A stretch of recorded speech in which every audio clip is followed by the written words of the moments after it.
Hello everyone, this is Houndawg again with another video on historical U.S. Navy carrier aircraft from the past 100 years. Today we will be looking at 5 different aircraft from the year 1944. Unfortunately, we do not have actual simulator models to represent these aircraft, so some viewers may want to skip this one. History buffs are welcome to continue watching to learn more about these aircraft and their place in U.S. Navy carrier aviation. Our first aircraft, the Vultee Aircraft Corporation XA-41 dive bomber prototype, was initially ordered by the Army Air Forces, who later became concerned about the vulnerability of dive bombers and amended the role to a single-seat, low-level ground attack aircraft that the U.S. Navy would also test. The XA-41 was a large aircraft, 49 feet long, with a wingspan of 54 feet and a maximum weight over 24,000 pounds. The single-place cockpit was 15 feet off the ground. It was powered by a 3,000 horsepower Pratt & Whitney R4360 WASP Major 4-row 28-cylinder radial engine, sometimes referred to as the corn cob. It was designed to carry both a large internal load and external stores, including 4 50 caliber guns in the wing, 12 5-inch rockets, and 6,400 pounds of bombs. The Seoul XA-41 first flew on 11 February 1944 and proved to have good performance with a maximum speed of 354 miles per hour and superb maneuverability, being able to outturn a P-51B Mustang. However, due to the approaching end of the war, no production contract was placed.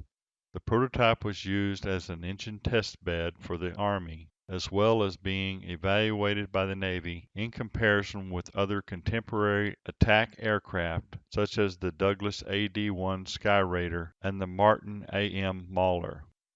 The next aircraft, the Consolidated Vultee TBY Seawolf, was originally designed by Vought in a 1939 competition with the Grumman TBF Avenger. The first prototype flew 2 weeks after Pearl Harbor, and its performance was deemed superior to the Avenger. A number of unfortunate incidents delayed the project, and by this time Vought was overcommitted to other contracts, causing the Navy to arrange for production of 1,000 aircraft by Consolidated Vultee. The production TBYs weighed over 18,000 pounds and had a top speed of 306 miles per hour, powered by the 2,000 horsepower Pratt & Whitney R2800 double WASP radial engine. They were radar equipped with a radome located under the right wing. The first production aircraft flew on 20 August 1944, much too late to compete with the Avenger, now operated by every torpedo squadron in the Navy. The Seawolf never saw combat, and only 180 were built before cancellation after VJ Day. The next aircraft, the Boeing XF8B, was developed as a long-range carrier-based fighter aircraft capable of multiple roles, including interceptor, long-range escort fighter, dive bomber, torpedo bomber, and level bomber. The XF8B was at the time the largest and heaviest single-seat, single-engine fighter developed in the United States.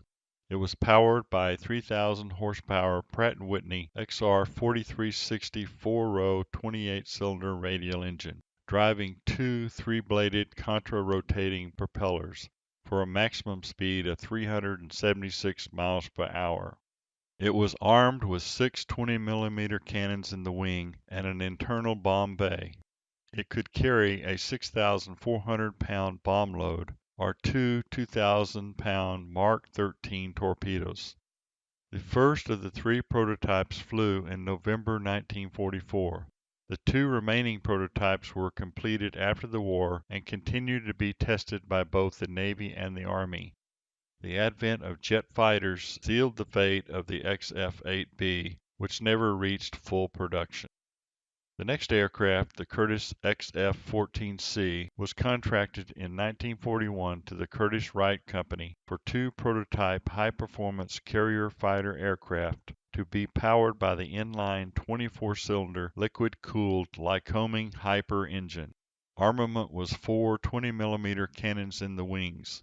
Due to the poor altitude performance and delays in engine development, Curtiss adapted the aircraft design around the new turbocharged 2,300 horsepower Wright R3350 duplex Cyclone twin-row 18-cylinder air-cooled radial engine, driving two 3-bladed contra-rotating propellers. A single revised XF-14C prototype flew in July 1944 with a top speed of 418 miles per hour. However, failure to meet performance estimates and delays with the availability of the XR3350 engine, combined with the evaporating tactical need for an extremely high-altitude fighter, led to the cancellation of the XF-14C project. The last aircraft we will visit today is the Douglas BTD Destroyer.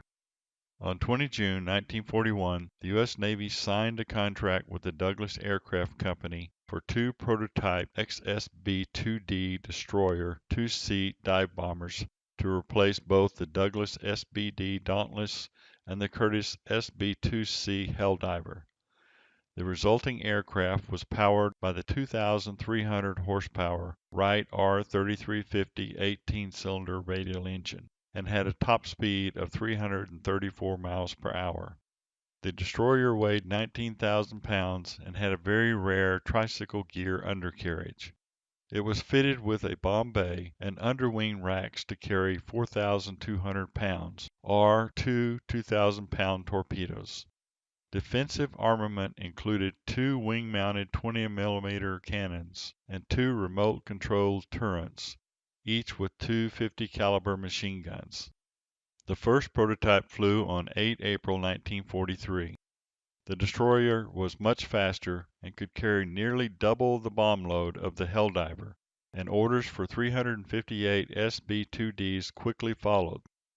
The Navy then changed its requirements to a single-seat carrier-based torpedo dive bomber without defensive turrets.